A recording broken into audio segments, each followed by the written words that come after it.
O, Saldi ko, nasaan ka na? Umuwi ka na dito dahil dyan, papipiestahan ka lang ng Italian Mafia at Russian Mafia. Pauna-una lang sila sa iyo dahil alam nila, ill-gotten wealth, yung pera mo dyan, ang tinago mo rin sa Europe, di ba? Siguro, no? Kaya, paunahan sila ng sa iyo,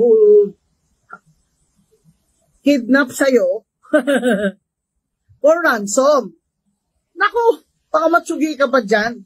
Uwi ka na rito at mapakulong-kulong ka na lang at alam mo naman ang gobyerno natin. Baka makalimutan ng mga future, in power. Diba?